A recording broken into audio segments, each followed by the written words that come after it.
લોકાર્પણના આજના કાર્યક્રમમાં આપણી વચ્ચે ઉપસ્થિત ગુજરાત રાજ્યના ડેપ્યુટી સીએમ શ્રી હર્ષભાઈ સંઘવીજી, અમારા સાથી સાંસદ શ્રી મુકેશભાઈ દલાલ, ધારાસભ્ય શ્રી સંદીપભાઈ દેસાઈ, શ્રી મનુભાઈ પટેલ, સુરત શહેર ભારતીય જનતા પાર્ટીના પ્રમુખ શ્રી પરેશભાઈ પટેલ, સુરત પોલીસ કમિશનર શ્રી ગેહલોતજી, સૌ અધિકારીઓ, સૌ કર્મચારીઓ, સૌ આમંત્રણને માન આપીને પધારેલા સૌ ભાઈઓ બહેનો, એમને પણ કહેવાનું મન થાય છે કે જો તમે પ્લાનિંગ કરો તો બધા જ પોલીસ કર્મીઓના મનમાં હોય છે કે એમના સમયના કલાકો એ 8 કલાકથી વધારે હોય છે, એમને વળતર ઓછું મળે છે. પણ જો દરેક તમે પોલીસ સ્ટેશનમાં જો પ્રયત્ન કરશો તો લગભગ 70-80% કર્મચારીઓ એવા હશે કે જેને તમે 8 કલાક જ નોકરી આપો અને આપી શકો એ પ્રકારનું પ્લાનિંગ થઈ શકે એમ છે. તો એ દિશામાં વિચારવું જોઈએ, જેથી પોલીસ કર્મચારીઓનું જે એમની લાઈફ છે એમાં પણ એમને રાહત થાય અને જે અનિયમિતતા એટલે સમયની જે અનિયમિતતાને કારણે જે એક પ્રકારનું મગજ પર ટેન્શન હોતું હોય છે, એના કારણે અનેક પ્રકારની બીમારીમાંથી પણ કર્મચારીઓ જતા હોય છે, ત્યારે એમાંથી પણ એને ફાયદો થશે. તો એ દિશામાં પણ વિચારવું જોઈએ. આજે જ્યારે પોલીસ કર્મચારીઓને આવી જે સુવિધા મળે છે ત્યારે સમાજ પણ તમારી પાસેથી અપેક્ષા રાખે છે કે તમારું વાણી અને વર્તન એમની સાથે સારું હોય, બિનજરૂરી એમની સાથે અસભ્ય વર્તન ના કરાય. અને એ જો તમે એની પણ જો શિસ્ત આવે, મને યાદ છે જ્યારે હું પોલીસમાં નોકરી કરતો ત્યારે બોર્ડ મારતા હતા પોલીસ સ્ટેશનમાં કે મે આઈ હેલ્પ યુ, અને અમને લાગતું હતું કે આ તો એક મજાક છે, કેમ કે કોઈ પોલીસ કર્મચારીની માનસિકતા નહોતી કે એને કોઈને હેલ્પ કરવી. પરંતુ આજે જ્યારે સમય બદલાયો છે ત્યારે ધીરે ધીરે પોલીસ કર્મચારીઓ પણ પોતાની જવાબદારીની સાથે સાથે પોતાના અધિકારની સાથે આપણી ફરજો પણ એમને યાદ છે, અને એટલા માટે અસભ્ય વર્તન કરવાની જે પહેલાં જે હતી ફરિયાદો હતી એમાં પણ ઓછી થઈ છે. તો એમાં પણ વધુ જો સારું વર્તન કરીને જે પોલીસની ઇમેજ છે એમાં સુધારો કરવા માટે પણ પ્રયત્ન કરવો જોઈએ. હું તો ઘણીવાર ઉદાહરણ પણ આપું છું કે બોર્ડર ઉપરના સૈનિકો એ પણ દેશના દુશ્મનોથી આપણા દેશનું રક્ષણ કરે છે, એ પણ ખાકી પહેરે છે, પણ એમને પ્રત્યે લોકોને માન છે. ત્યારે તમે પણ ખાકી પહેર્યા પછી દેશના અંદરના જે ગુનેગારોથી દેશના લોકોનું તમે રક્ષણ કરો છો, ત્યારે તમે પણ એટલું જ મોટું કામ કરો છો, છતાં પોલીસ પ્રત્યે લોકોને નફરતની ભાવના કેમ છે? તો આ નાના મોટા જે બનાવો વર્ષોથી જે ચાલતા આવ્યા છે, જે અપમાનિત કરવાનો પ્રયત્ન, એના કારણે એમને જે પોલીસ કર્મચારીઓનું વર્તન, એના જ કારણે આખો ડિપાર્ટમેન્ટ બદનામ હોય છે. ત્યારે એમાં પણ સુધારો લાવવાનો પ્રયત્ન જો તમે બધા સંકલ્પ કરશો તો ચોક્કસપણે ખૂબ મોટો ફાયદો એનાથી થશે. ઓછા માનવબળ સાથે, એટલે ઓછું કર્મચારીઓનું બળ છે, છતાં પણ આટલી મોટી કન્ટ્રી એટલે આટલા મોટા રાજ્યોમાં તમે લગભગ 1 લાખ પોલીસ કર્મચારી આખા રાજ્યમાં છે, અને આખા રાજ્યનો 5.5-6 કરોડ લોકોનું રક્ષણ તમે કરવાની જવાબદારી લો છો, તો પ્રમાણમાં સ્વાભાવિકપણે તમારી જવાબદારી વધતી હોય છે.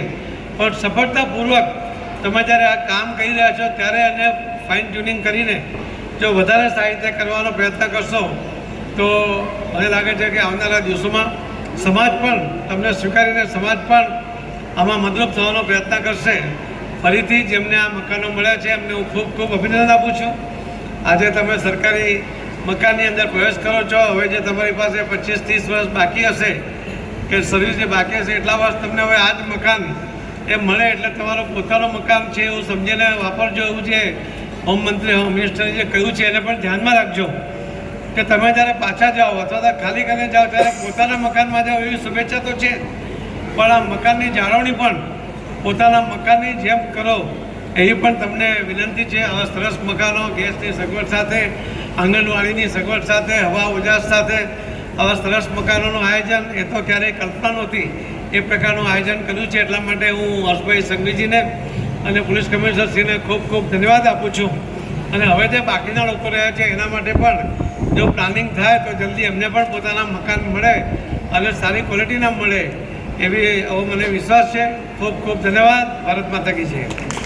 નિગમના લોકાર્પણ અને ખાતમુહૂર્ત સમારોહમાં આપની સૌની વચ્ચે ઉપસ્થિત આદરણીય કેન્દ્રીય મંત્રી શ્રી CR પાટીલ સાહેબ, આદરણીય સાંસદ શ્રી મુકેશભાઈ દલાલ, ધારાસભ્ય શ્રી સંદીપભાઈ દેસાઈ, મનુભાઈ પટેલ, શહેર ભારતીય જનતા પાર્ટીના પ્રમુખ શ્રી પરેશભાઈ પટેલ, સુરત શહેર પોલીસ કમિશનર શ્રી અનુપમસિંહ ગેહલોતજી, સુરત શહેર પોલીસના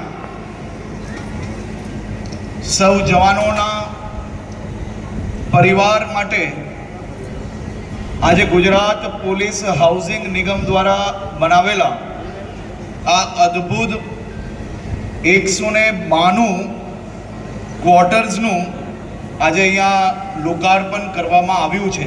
એની જોડે જોડે રાંદેરના 40, સાથે સાથે આ જ ક્વાર્ટર્સમાં લાઇબ્રેરી હોય કે પછી આંગણવાડી હોય, આ બધી જ વ્યવસ્થાઓનું લોકાર્પણ આજે અહીંયાથી કરવામાં આવ્યું છે. ગયા અઠવાડિયે જ સુરત જિલ્લાના 66 કરોડ રૂપિયાના પોલીસ હાઉસિંગના લોકાર્પણ અને ખાતમુહૂર્ત કરવામાં આવ્યા હતા. આજે ફરી 112 કરોડ રૂપિયાના પ્રોજેક્ટોના ખાતમુહૂર્ત અને લોકાર્પણ અહીંયાથી કરવામાં આવ્યા છે. આ જ દર્શાવે છે કે ગુજરાત સરકાર એ ગુજરાત પોલીસના પરિવારજનો માટે ખૂબ જ ગંભીરતાપૂર્વક કામગીરી કરી રહી છે અને આપ સૌને આપના પરિવારને વધુ સારું જીવન આપના પરિવાર જોડે આપ જીવી શકો તે પ્રકારની વ્યવસ્થાઓ બી આવનારા દિવસોમાં હજી વધુ ઝડપે આપણે આગળ વધારી રહ્યા છે. તમને જાણીને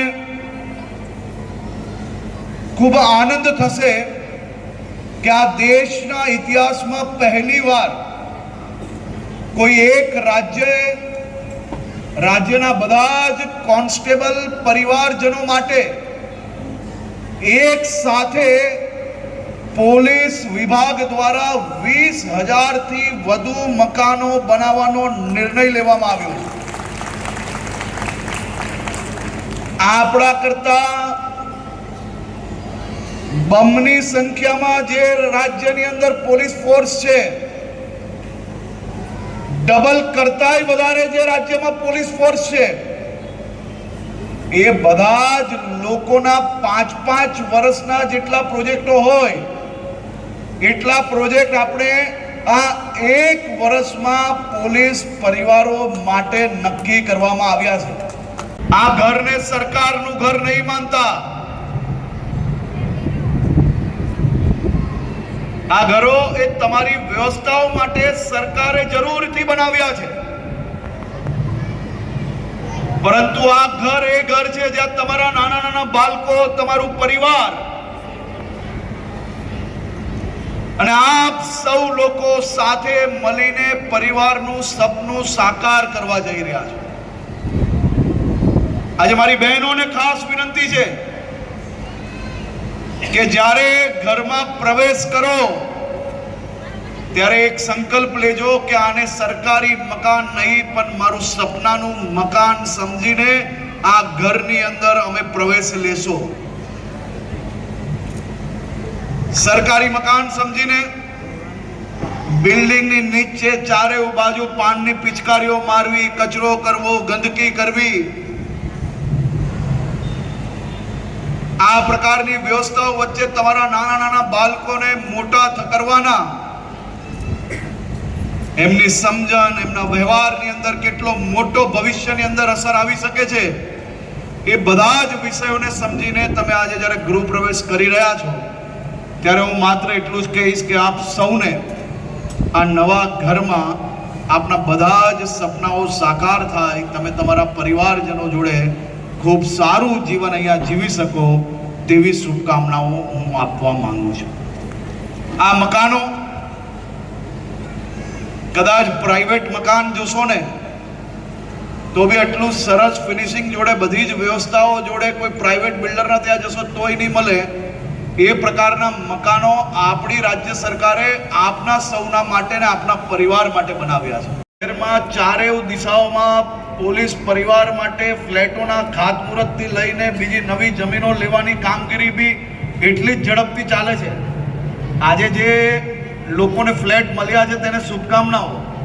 જે લોકો વેટિંગમાં છે ચિંતા નહીં કરતા, ઝડપથી તમને લોકોને બી મળી જશે અને આપણે બધા જ લોકોને એક સરખો ન્યાય મળે તે માટે રાજ્ય સ્તર પરથી જે એલોટમેન્ટ સ્કીમ છે, ફ્લેટ એલોટમેન્ટ માટેની સ્કીમ બી અમે આખા રાજ્યની એક સરખી બનાવવા માટે જઈ રહ્યા છે, જેના કારણે જેટલા ફ્લેટ રેડી થાય, જે પ્રકારે જેની અરજી સૌથી પહેલી આવી હોય તે જ લોકોને એનો ન્યાય મળે, એ પ્રકારની વ્યવસ્થાઓ બી કરવા માટે આપણે આગળ જઈ રહ્યા છે. તેનાથી બધા જ પોલીસ પરિવારને ખૂબ ઝડપથી ન્યાય મળશે. તો આપ સૌને અને મારી બહેનોને હું ખાસ કરીને વિનંતી કરું છું કે તમારા પતિ, ભાઈ કે કોઈ બી જો પોલીસમાં હોય તો એ પોલીસની દબંગગીરી પોલીસ સ્ટેશન સુધી જ ચાલવી જોઈએ, ઘરમાં નહીં. સોસાયટીમાં નીચે બેસીને રાત્રે મોડા તક બેસીને જો પાનને પિચકારીઓ મારે તો સીધા કરવાની જવાબદારી તમારા લોકોની છે. તોય તમને લાગે કે નથી થતા તો મને કહેજો, હું થોડી ઘણી સારી વ્યવસ્થાઓ કરી આપીશ તમને. પરંતુ ઘર, મકાન આ બધી સાચવવાની જવાબદારી તમારી છે. અને આ સપનાઓનું ઘર આપણા આ જીવન સપના સાકાર કરે તેવી શુભકામનાઓ. ખૂબ ખૂબ આભાર. રાઇડિંગ ક્લબ છે સર, એના આપણે પ્રજા માટે જો અમે લોકો ખોલવા જઈ રહ્યા છીએ. કુલ અમારા 11 જેટલા હોર્सेस છે. એના બી સર આજે આપના હસ્તે જો એ હોર્સ રાઇડિંગના જો ઉદ્ઘાટન થવાના છે સર. જો અને આપણે લાઈનના બાળકો વધુ જો પડીને કોમ્પિટિટિવ એક્ઝામ આવે એના માટે આ જ કેમ્પસમાં એક લાઇબ્રેરી બી શરૂઆત કરવામાં આવી છે, જો આપના હસ્તક જો ત્યારે ખુલ્લા મૂકવામાં આવેલા છે સર.